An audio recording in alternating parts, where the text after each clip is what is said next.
नमस्कार दोस्तों, जय श्री कृष्णा, राधे राधे, जय सीताराम मित्रों।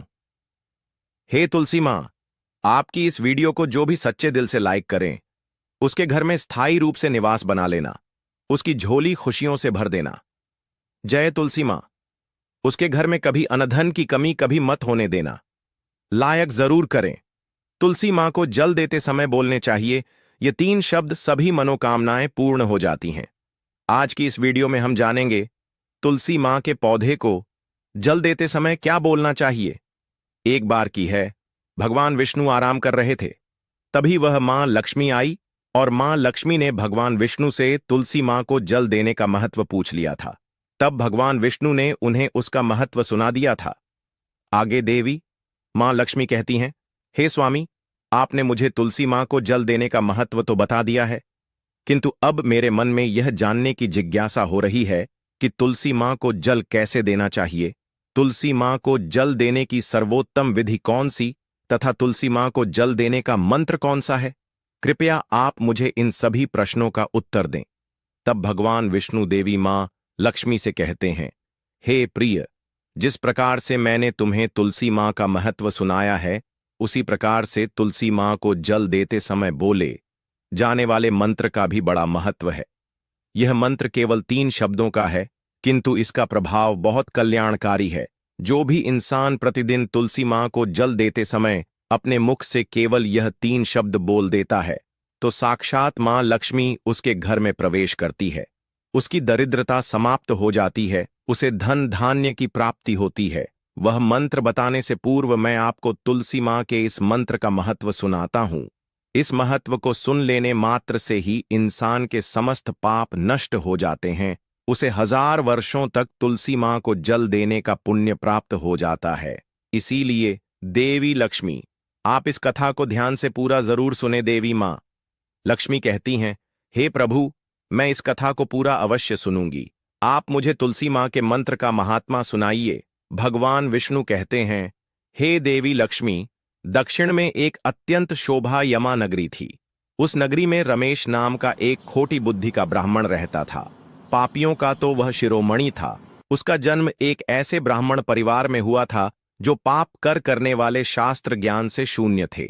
वह जन्म से तो ब्राह्मण था, किंतु कर्म से वह अत्यंत दुराचारी था। वह ना पूजा पाठ करता, न ध्यान करता, न जप, न हवन और न ही मेहमानों का सत्कार करता था। उसके द्वार पर आए मेहमानों को बिना दान किए ही क्रूरतापूर्वक भगा देता था। स्त्री लंपट होने के कारण वह सदैव ही पराई स्त्रियों में आसक्त रहता था। उसे मदिरापान करने की भी आदत थी। साथ ही वह मांस खाया करता था। वह दिन में खेत में काम करके पत्ते बेचकर जीविका चलाया करता था और रात में वेश्याओं का सेवन करता था। इस प्रकार से उस ब्राह्मण ने अनेक वर्षों तक जीवन व्यतीत किया। फिर एक दिन वह दुर्बुद्धि रमेश बेचने के लिए पत्ते इकट्ठा करने के लिए एक आरशी की वाटिका में घूमने लगा और पत्ते तोड़ने लगा। तभी एक काल रूपधारी काले सर्प ने उस ब्राह्मण को काट लिया और उसी समय पर उसकी मृत्यु हो गई। उसके बाद 2 यम के दूत उसे लेने के लिए उस स्थान पर प्रकट हुए और उसे उठाकर यमलोक ले जाने लगे। मार्ग में वह यमदूतों के सामने बहुत विलाप करने लगा, हे दूतों, मुझे कहाँ ले जा रहे हो? मुझे छोड़ दो, मेरे प्राण बख्श दो। किंतु यमदूत उसे यह कहते हुए ले जाने लगे, अरे दुष्ट ब्राह्मण, तेरे पाप कर्मों के कारण तुझे सांप ने काट लिया है। अब यमदेव तुझे अवश्य घोर नरक में डाल देंगे। फिर यम के दूत उस ब्राह्मण को ले यमलोक पहुंचते हैं और यमदेव के सामने खड़े हो जाते हैं। चित्रगुप्त उस ब्राह्मण का लेखा जोखा निकालते हैं और यमदेव से कहते हैं, हे धर्मराज, इस ब्राह्मण ने बचपन से लेकर मृत्यु तक पाप ही पाप किया है। इसने कभी कोई पुण्य का काम नहीं किया है। फिर धर्मराज अपने दूतों से कहते हैं, हे दूतों, इस घोर पाप करने वाले ब्राह्मण को उठाकर ले जाओ और इसे नरक में डाल दो। फिर यम के दूत उस ब्राह्मण को ले जाते और नरक की भयंकर अग्नि में धकेल देते हैं। अनेक वर्षों तक नरक में सजा भुगतने के बाद उस ब्राह्मण को दूसरे जन्म में एक गाय का शरीर मिलता है। गाय का जन्म पाकर वह बोझ उठाने का काम करने लगा। उसका मालिक उससे दिन रात काम करवाने लगा। फिर जब उस गाय की शक्ति कम हुई तो उसके मालिक ने उसे एक लंगड़े आदमी को बेच दिया। उस लंगड़े आदमी ने उस गाय को खुद का बोझ उठाने के लिए उपयोग किया। वह उसकी पीठ पर बैठ बैठकर घूमा करता था। इस प्रकार से उस गाय ने 8 वर्ष तक उस लंगड़े आदमी का बोझ उठाया। फिर एक दिन वह लंगड़ा आदमी उस गाय की पीठ पर बैठकर किसी ऊंचे पर्वत पर जाने लगता है। उस पर्वत पर बहुत देर तक चढ़ने के कारण वह गाय बहुत थक गया। उसकी शक्ति क्षीण हो गई और कुछ समय बाद वह गाय बहुत जोर से मूर्छित होकर जमीन पर गिर पड़ा और अंतिम सांसें लेने लगा। तभी वहां पर खड़े लोगों को उस गाय पर बड़ी दया आ गई और वे उसके मुख में पानी डालने लगे। फिर उन लोगों में एक पुण्यात्मा व्यक्ति था। उसने उस गाय का कल्याण करने के लिए अपना पुण्य उस गाय को दे दिया। उसे देखकर अन्य लोगों ने भी अपना अपना पुण्य याद करके कुछ पुण्य उस गाय को दे दिया ताकि उसे मुक्ति मिल सके। उसी भीड़ में एक वैश्या भी खड़ी हुई थी। सभी लोग अपना पुण्य उस गाय को दे रहे थे। यह देखकर उस वैश्या ने भी अपना पुण्य उस गाय को दे दिया। कुछ दिन देर बाद उस गाय की मृत्यु हो जाती है। फिर उस स्थान पर यमदूत आते हैं और उस गाय के शरीर से उस ब्राह्मण की आत्मा को निकालकर यमलोक ले जाते हैं। यमलोक ले जाने पर उसे यमदेव के सामने खड़ा किया जाता है और फिर चित्रगुप्त उसका लेखा जोखा देखते हैं तो वे आश्चर्य में पड़ जाते हैं। उस वैश्या के द्वारा उस गाय को दिया हुआ पुण्य बहुत बड़ा होता है। उस पुण्य के प्रभाव से सभी जन्मों के पाप नष्ट हो जाते हैं।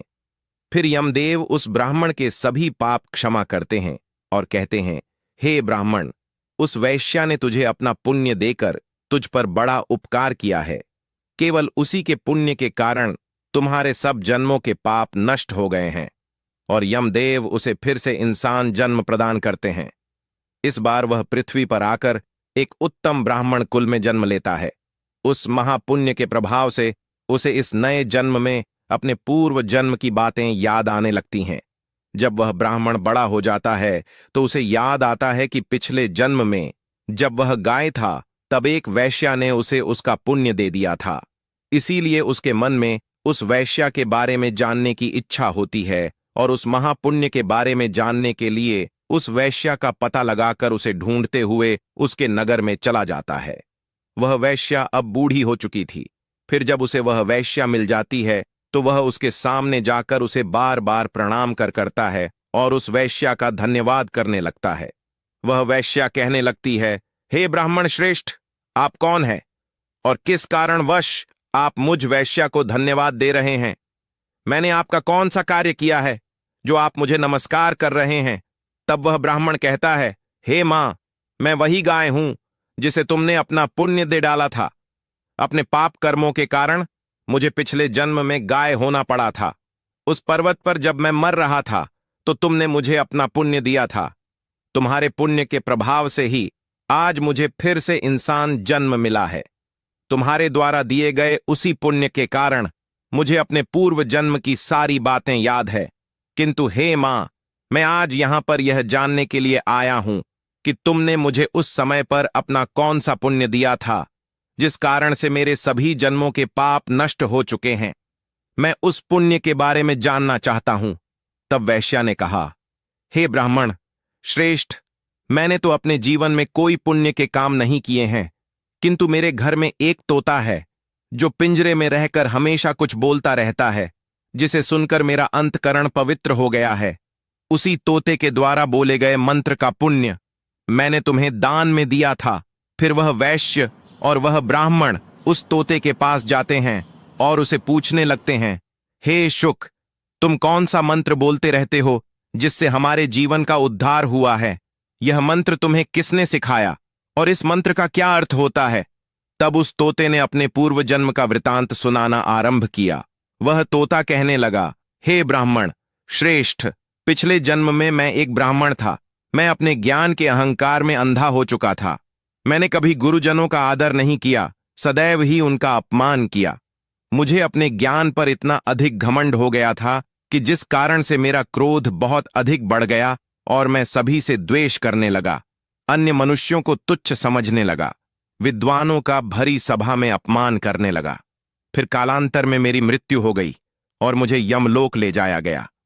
पूज्यजनों और गुरुजनों का अपमान करने के कारण मुझे तोते के कुल में डाल दिया गया और मेरा जन्म एक तोते के रूप में हो गया। मेरे पाप कर्मों के कारण छोटी अवस्था में ही मेरा अपने माता पिता से हो गया। फिर मैं पेड़ की डाल पर बैठकर रो रहा था, तो उसी स्थान से कुछ मुनि जा रहे थे।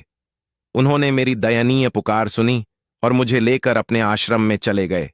वहां उस आश्रम पर उन्होंने मुझे एक सुंदर पिंजरे में रखा और मेरा अच्छी तरह से ख्याल रखा। वे मुझे प्रतिदिन भोजन दिया करते थे और पढ़ाते थे उस स्थान पर। वे आश्य मुनि, उनकी स्त्रियां और बालक सभी प्रतिदिन तुलसी मां के पौधे को जल देते थे और उसके सामने एक मंत्र का जाप करते थे। उन्हीं के मुख बार बार उस मंत्र को सुनकर मैंने उसे रट लिया और तभी से मैं उस मंत्र को जान गया हूं और वही मंत्र मैं दिन रात बोलता हूं। उस मंत्र के प्रभाव से मेरी कभी मृत्यु नहीं हुई और मेरी आयु 100 वर्ष की हो गई और मैं इतने वर्षों तक जीवित रहा। इसी बीच एक रात को एक चोर उस स्थान पर आ गया और उसने मुझे वहां से चुरा लिया और फिर इस वेश्या ने मुझे उस चोर से खरीद लिया। इस वेश्या के घर पर आने के बाद भी मैं उस मंत्र को बोलता रहता था, जिसे सुनकर इस वेश्या का मन भी पवित्र हो गया और ने वेश्या का काम छोड़कर भगवान विष्णु की भक्ति करने लगी। उसी मंत्र के प्रभाव से मेरे पूर्व जन्मों के सभी पाप नष्ट हो गए और उसी मंत्र के प्रभाव से इस वेश्या का भी अंतकरण पवित्र हो गया। हे ब्राह्मण देवता, उसी मंत्र के पुण्य से आप भी पाप मुक्त हो गए हैं। इस प्रकार से तोते ने उस ब्राह्मण को और उस वैश्या को सारा वृतांत सुना दिया, जिसे सुनकर वह ब्राह्मण और वैश्या दोनों ही अत्यंत प्रसन्न हुए और फिर वे दोनों ही प्रतिदिन तुलसी मां को जल देकर उस मंत्र का जाप करने लगे। फिर वहता वैश्या और वह ब्राह्मण तीनों उस मंत्र के प्रभाव से दिव्य विमानों में बैठकर विष्णु लोक को चले गए। भगवान विष्णु कहते हैं, हे देवी मां लक्ष्मी, देखा आपने केवल तुलसी मां के इस मंत्र के प्रभाव से उस तोते के, उस वैश्या के और उस ब्राह्मण के सभी पाप नष्ट हो गए हैं। इसीलिए प्रत्येक इंसान को रोज तुलसी मां को जल देते समय इस एक मंत्र का उच्चारण अवश्य करना चाहिए। हे देवी, वह मंत्र इस प्रकार है, इसे तुम ध्यान से सुनो। ओम वृंदावन स्वाहा, ओम वृंदावन स्वाहा। भगवान विष्णु कहते हैं कि जो भी स्त्री प्रतिदिन तुलसी मां के समक्ष इस मंत्र का उच्चारण करेगी वह सौभाग्यशाली बनेगी। जो भी पुरुष तुलसी मां के सामने इस मंत्र का उच्चारण करेगा उसे अक्षय धन की प्राप्ति होगी।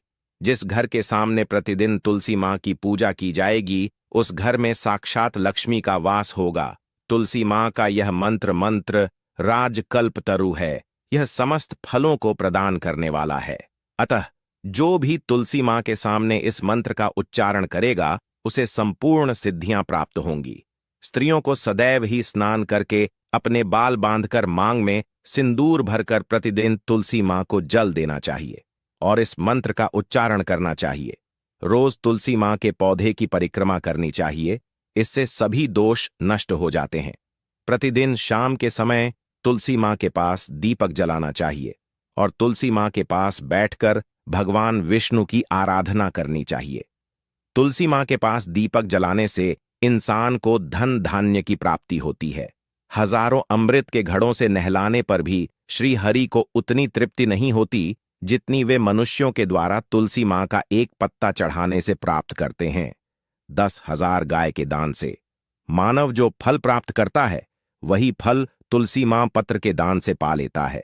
जो मृत्यु के समय अपने मुख में तुलसी मां पत्र का जल पा जाता है वह संपूर्ण पापों से मुक्त होकर भगवान विष्णु के धाम जाता है। भगवान विष्णु कहते हैं, पूर्णिमा, अमावस्या, द्वादशी और सूर्य संक्रांति के दिन मध्याह्न काल, रात्रि और अशौच के समय तेल लगाकर बिना स्नान किए अथवा बिना हाथ पैर धोए रात्रि के वस्त्र पहनकर तुलसी मां के पत्र तोड़ता है वह महापाप होता है। श्राद्ध, व्रत, दान, प्रतिष्ठा तथा देव पूजा के लिए तोड़े हुए तुलसी मां पत्र बांसी होने पर भी 3 रात्रि तक पवित्र ही रहते हैं। तुलसी मां का एक एक पत्ता ना तोड़कर पत्तियों के साथ अग्रभाग को तोड़ना चाहिए। तुलसी मां की मंजरी सब फूलों से बढ़कर मानी जाती है। मंजरी तोड़ते समय उसमें पत्तियों का रहना भी आवश्यक माना गया है। पूज्य भाव से पौधे को हिलाए बिना तुलसी मां के अग्रभाग को तोड़ना चाहिए, इससे पूजा का फल लागुना बढ़ जाता है। तुलसी मां के पत्तों को कभी नाखून से नहीं तोड़ना चाहिए, इससे पाप लगता है। रात्रि में तुलसी मां के पौधे को स्पर्श न करें अथवा उसके पत्ते न तोड़े, ऐसा करना अशुभ माना गया है। रात्रि में तुलसी मां का पौधा निद्रा अवस्था में होता है, ऐसे में पत्ते तोड़ने पर पाप ही लगता है। गुरुवार के दिन तुलसी मां के पौधे में थोड़ा सा कच्चा दूध अर्पित करें। दूध चढ़ाते समय ओम नमो भगवते वासुदेवाय नमः इस मंत्र का जाप अवश्य करना चाहिए। तुलसी मां के पौधे के पास शालिग्राम रखें और उस पर तिल चढ़ाए। पूजा में तुलसी मां और शालिग्राम को दूध में भीगी हल्दी का तिलक अवश्य करें। शालिग्राम पर तुलसी मां पत्र रख चंदन लगाना चाहिए। अगर कोई महिला मासिक धर्म से है तो वह तुलसी मां की पूजा ना करें। मासिक धर्म के दौरान तुलसी मां को स्पर्श करने से गौर पाप लगता है, इससे स्त्री की दुर्गति होती है। तो भक्तों, इस प्रकार से भगवान विष्णु ने देवी मां लक्ष्मी को तुलसी मां को जल देने के मंत्र का महत्व सुनाया है। यह कथा आपको कैसी लगी कमेंट करके अवश्य बताएं। अगर यह जानकारी अच्छी लगी तो वीडियो को लाइक जरूर करें। भक्तों, अगर आप मां लक्ष्मी को अपने घर लाना चाहते हैं तो कमेंट बॉक्स में लिखें, जय माता लक्ष्मी। आपका हमारे घर में स्वागत है। आप हमारे घर में सदा सर्वदा